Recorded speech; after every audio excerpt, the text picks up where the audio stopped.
وبركاته. نحمده ونصلي على رسوله الكريم.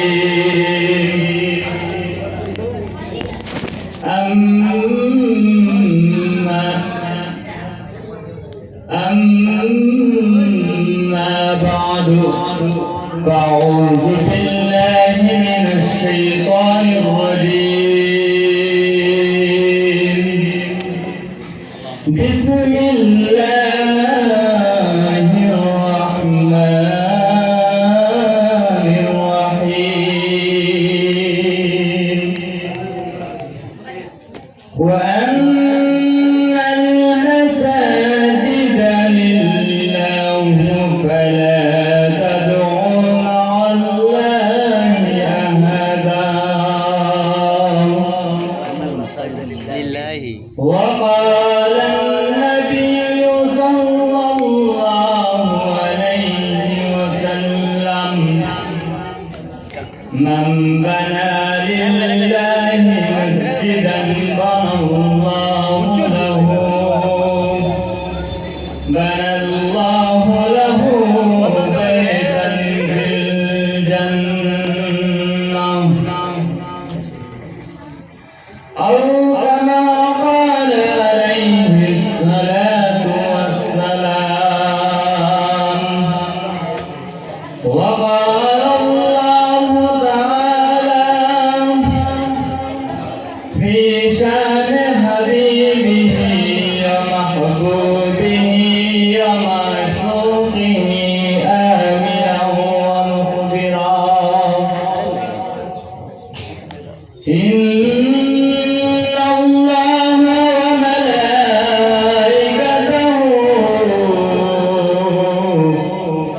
يصلون على النبي يا أيها الذين آمنوا صلوا عليه وسلموا تسليما. اللهم صل سيدنا مولانا محمد وعلى آله مولانا محمد. اللهم صل على سيدنا مولانا محمد وعلى آله سيدنا مولانا محمد. নবী আসেন কানে শুনি, নবী আসেন কানে শুনি, চোখে মোরা দেখলাম না। নবীজিকে না দেখাইয়া কবর দেশে নিও না। আল্লাহুম্মা সাল্লি আলা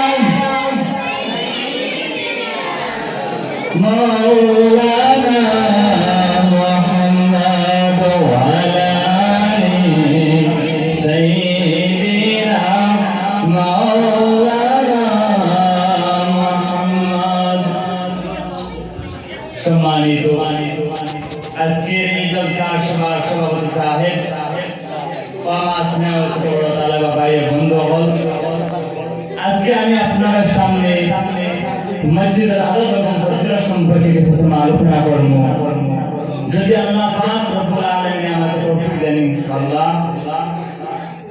মসজিদ হলো আল্লাহর ঘর, আর এই মসজিদের মধ্যে আমরা আল্লাহ পাক রব্বুল আলামিনের ইবাদত করব। এই মসজিদের মধ্যে কোরআনে কারীম তিলাওয়াত করতাম। এই মসজিদের মধ্যে দুনিয়ার কোনো কথা করতাম না। মসজিদের মধ্যে আমরা আল্লাহ জিকির আজকার করতাম। মসজিদের মধ্যে আমরা পাঁচ ওয়াক্ত নামাজ পড়তাম। এই মসজিদের মধ্যে আমরা নফল নামাজ পড়তাম। এই মসজিদের মধ্যে আমরা তাহাজ্জুদ নামাজ পড়তাম। আমার ভাই এবং মুস্তাফা বুজুর্গ হয়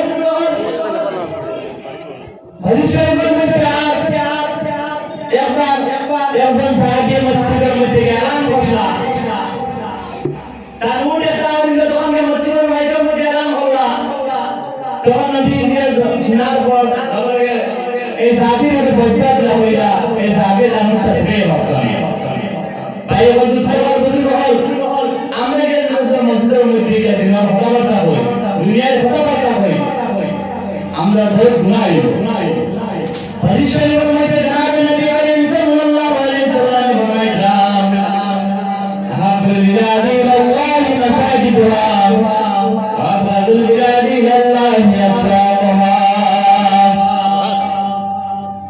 মসজিদ আল্লাহ পাক রব্বুল আলামিনের কাছে সবথেকে প্রিয় জিনিস হলো মসজিদ আর সবথেকে রাজ জিনিস হলো বাজার আমার ভাই ও মুস্তাফা দুনিয়া জমিনের মধ্যে আমরা দেখতে পাই মসজিদের মধ্যে মানুষ হয় না বাজারের মধ্যে মানুষকে ভাবা যায় মসজিদের মধ্যে যে কোনো সমাজ হয় বাজারের মধ্যে মানুষ ভাবা যায় না বাজারের মধ্যে যে কোনো গান বাজনা হয় এই গান বাজনা মুসলমান সবাই ভাইয়া ঠিক কিনা বেটি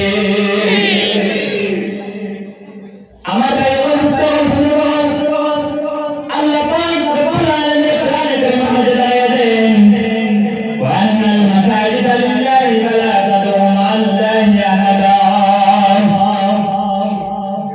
আল্লাহ পাক রব্বুল আলামিন বলেন মসজিদের মধ্যে আমার ঘর এই মসজিদের মধ্যে গিয়ে তুমি জানি অন্য কোনো মানুষ ইবাদত করিও না এই মসজিদের মধ্যে গিয়ে তুমি জানি শুধুমাত্র আমার ইবাদত করবে আর আমার এই মসজিদের মধ্যে রাখিবে দুনিয়ার কোনো মানুষ রাখিবে না আল্লাহ জনাবে নবী করিম সাল্লাল্লাহু আলাইহি সাল্লাম হাদিস শরীফের মধ্যে ফরমাইলেন যে মানুষ মসজিদের সাথে তাল্লুক রাখবে যে মানুষ মসজিদের মধ্যে নামাজ পড়বে আল্লাহ পাক রব্বুল আলামিন কাল কিয়ামতের দিন আরশে আজিম সায়ান নিয়ে সাদর মানুষের লাগা দিবা যে সময় আরশে আজিম সায়ান দিবেন না কোনো ভায়া আসবে না এই সময় আরশে আজিম সায়ান নিয়ে সাদর মানুষের লাগা দিবা একদল মানুষ এই লাগিয়া ইনসাফ ওয়ালা বাদশা যে মানুষ ইনসাফ করবে যে মানুষ ইনসাফ করবে আরে মানুষের ইনসাফ করা নাই সমস্ত জিনিসের ইনসাফ করা বিচার করতে সময় ইনসাফ করে বিচার করা এখানে এই বিচার করা না আল্লাহ পাক রব্বুল আলামিন যে ইনসাফ করবে এই বান্দারে আল্লাহ পাক রব্বুল আলামিন কাল কিয়ামতের দিন আরশে আজিম সায়ান নিচে লাগা দিবা সুবহানাল্লাহ দুই নম্বরে দেখো মানুষ যে মানুষের তার জানকে আলাদা আল্লাহর ইবাদতের মধ্যে লাগাইবো আজ যে দুনিয়া জমিনের মধ্যে আমরা জানকে আলাদা ইবাদতের মধ্যে হারাই আর কিয়ামতের দিন আল্লাহ জিসা আমাদের সরবরাহ আরে বাবা আমার বান্দা তোমার দুনিয়া জমিনের মধ্যে মা দুনিয়া জমিনের মধ্যে ইসলাম মা 60 বছর জিন্দেগি দিলাম ইসলাম তুমি 60 বছর জিন্দেগি তুমি কোন জিনিসের মধ্যে হারাইলাই তুমি আমার ইবাদতের মধ্যে হারাইলাই না তুমি তোমার 60 বছর তুমি কোন জিনিসের মধ্যে হারাইলাই আজ যে দুনিয়া জমিনের মধ্যে আমরা 60 বছরটা আল্লাহর ইবাদতের মধ্যে হারাই তাই কিয়ামতের দিন আল্লাহর কাছে আমরা সওয়াল দিতে সওয়ালের জবাব দিতে আসবাইব ঠিক কিনা বেটি দুই নম্বর যে মানুষে যে জানে আল্লাহ লাগে ইবাদত করব ওই মানুষ আল্লাহ পাক রব্বুল আলামিন আরশে আজিম সায়ান নিচে লাগা দিবা সুবহানাল্লাহ তিন নম্বরে দিকে ওই মানুষ যে মানুষের মসজিদের মধ্যে বাস নামাজ পড়িব মসজিদে তাল্লুক লাগাই রাখবো এই মানুষ আল্লাহ পাক রব্বুল আলামিন আরশে আজিম সায়ান নিচে লাগা দিবা